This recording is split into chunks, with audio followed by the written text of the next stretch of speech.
यूहन्ना बाब 4। फिर जब खुदावंद को मालूम हुआ कि फरीसियों ने सुना है कि यीशु यूहन्ना से ज़्यादा शागिर्द करता और बपतिस्मा देता है, गो यीशु आप नहीं बल्कि उसके शागिर्द बपतिस्मा देते थे, तो वो यहूदिया को छोड़कर फिर गलील को चला गया और उसको सामरिया से होकर जाना ज़रूर था। बस वो सामरिया के एक शहर तक आया जो सुखार कहलाता है। वो उस खिता के नज़दीक है जो याकूब ने अपने बेटे यूसुफ को दिया था, और याकूब का कुआं वहीं था। चुनाचा यीशु सफ़र से थका मांदा होकर उस कुएं पर यूं ही बैठ गया। ये 6 घंटे के करीब था। सामरिया की एक औरत पानी भरने आई। यीशु ने उससे कहा, मुझे पानी पिला, क्योंकि उसके शागिर्द शहर में खाना मोल लेने को गए थे।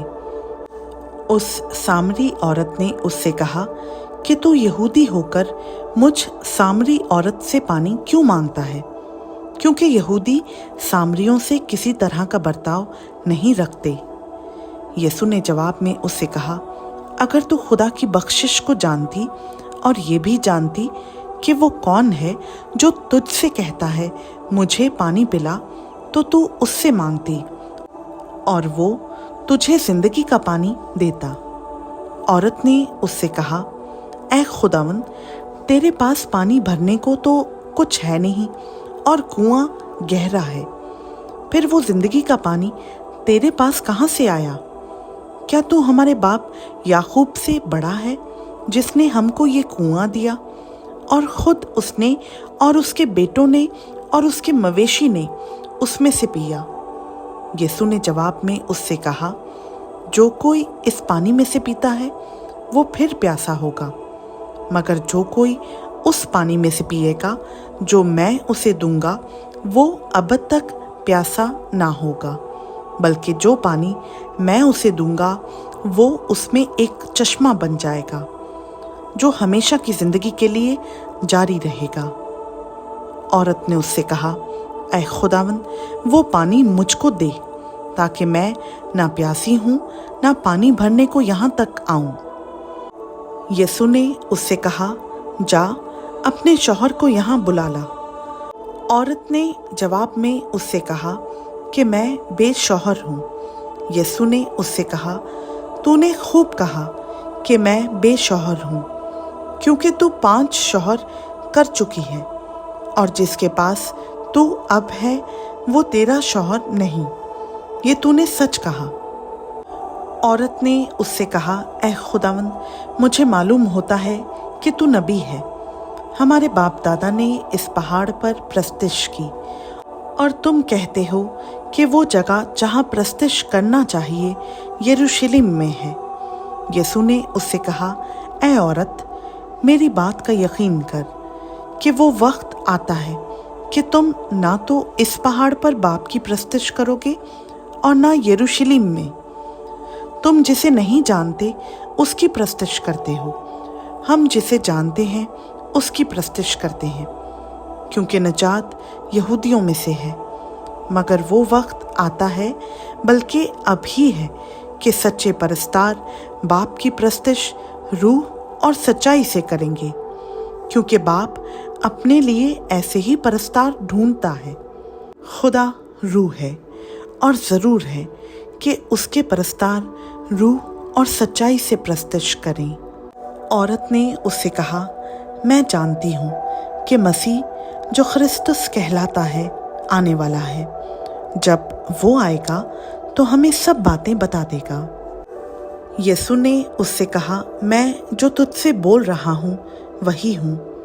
इतने में उसके शागिर्द आ गए और ताज्जुब करने लगे कि वो औरत से बातें कर रहा है। तो भी किसी ने ना कहा कि तू क्या चाहता है या उससे किस लिए बातें करता है। बस औरत अपना घड़ा छोड़कर शहर में चली गई और लोगों से कहने लगी, आओ एक आदमी को देखो जिसने मेरे सब काम मुझे बता दिए। क्या मुमकिन है कि मसीह यही है? वो शहर से निकलकर उसके पास आने लगे। इतने में उसके शागिर्द उससे ये दरख्वास्त करने लगे कि ए रब्बी, कुछ खा ले।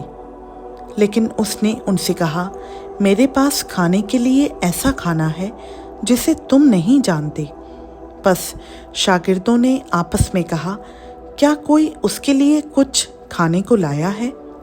यीशु ने उनसे कहा, मेरा खाना ये है कि अपने भेजने वाले की मर्जी के मुआफिक अमल करूं और उसका काम पूरा करूं।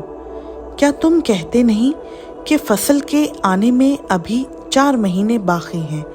देखो, मैं तुमसे कहता हूँ, अपनी आंखें उठाकर खेतों पर नजर करो कि फसल पक गई है और काटने वाला मजदूरी पाता और हमेशा की जिंदगी के लिए फल जमा करता है, ताकि बोने वाला और काटने वाला दोनों मिलकर खुशी करें।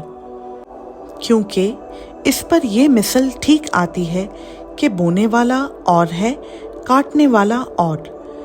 मैंने तुम्हें वो खेत काटने के लिए भेजा जिस पर तुमने मेहनत नहीं की, औरों ने मेहनत की, और तुम उनकी मेहनत के फल में शरीक हुए।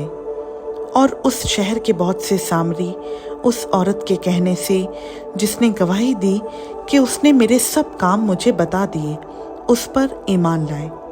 बस जब वो सामरी उसके पास आए तो उससे दरख्वास्त करने लगे कि हमारे पास रह।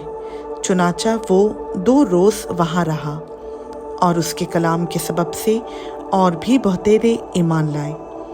और उस औरत से कहा, अब हम तेरे कहने ही से ईमान नहीं लाते, क्योंकि हमने खुद सुन लिया और जानते हैं कि ये फिल हकीकत दुनिया का मुनज्जी है।